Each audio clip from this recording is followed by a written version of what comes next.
My name is Cody Gardenier, and this is the Muzzle Loader Lab for FTT130, Customizing and Woodworking.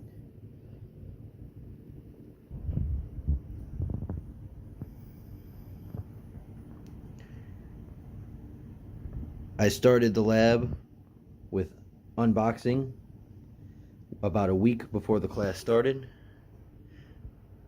I started by doing a quick rough fit up of all the parts to see what was going to fit well and what wasn't. The first thing I started with once the class started was inletting of the lock. It was a pretty close fit coming out of the box. Didn't take very much to get it set. So once I had it inlaid, I moved on to the barrel.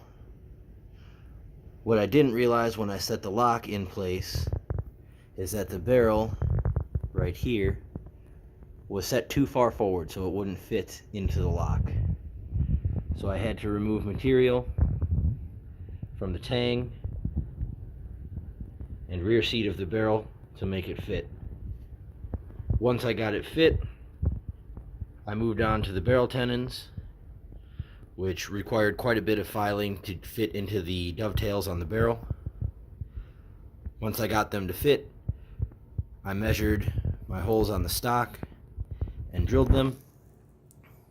At that point, I removed the tenons from the barrel and started to brown the barrel.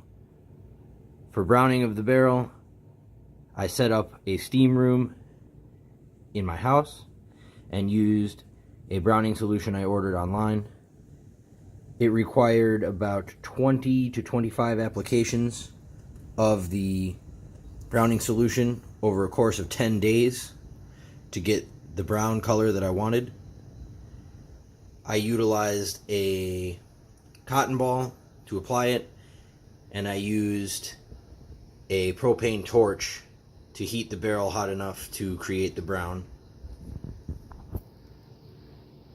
Once I started the barrel browning process, I was continuing to work on the rest of the firearm while the barrel was browning, since it took roughly 10 days.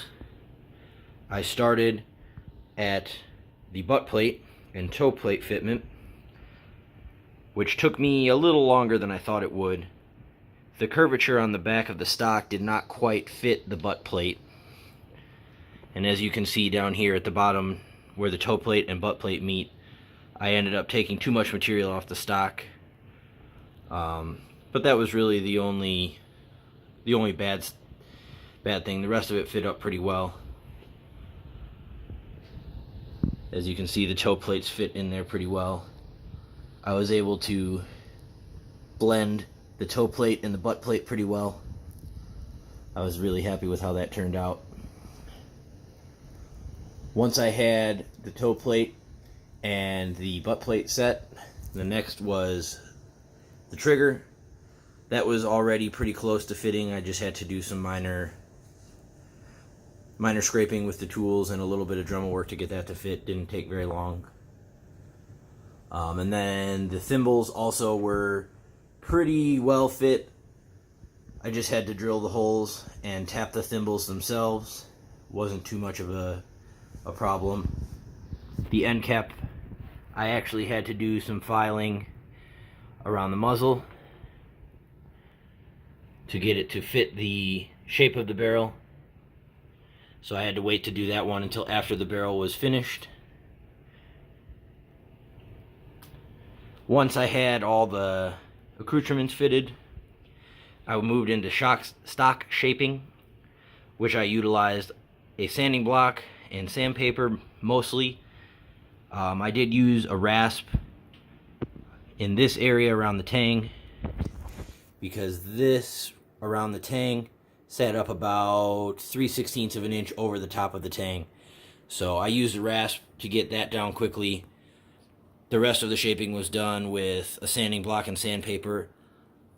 I utilized a small pink pearl eraser as a sanding block, as a backing block, for small detail areas, such as this area right here. Once I got the stock shaped, I raised the grain and probably about 6 times until the wood came out smooth after the raising procedure. And then I utilized a Minwax wood finish stain in gunstock color, which gave it a nice orangey red color. I applied the stain and wiped it off after about a minute or two, which allowed the grain to really pop out. I was really pleased with how that turned out. And then once everything was complete, I started on the final assembly, which didn't take very long. There's not very many pieces to put together once everything was fitted. I really enjoyed this project. Some of the procedures I think that would really be applicable to modern firearms was the browning procedure. I may not brown a modern firearm, but a slow rust bluing, which is virtually the same procedure I used for the browning. The only thing I didn't do was boil it in between. That's something I could definitely see using on a modern firearm. Something that I would consider doing to customize this in the future. I'm not sure if I would really want to do anything. I'm really happy with how it came out. I like the somewhat historical accuracy of this rifle. It looks really good. If I were going to change something, I would consider doing a checkering on the fore end and pistol grip just to make it stand out a little from other Shenandoahs.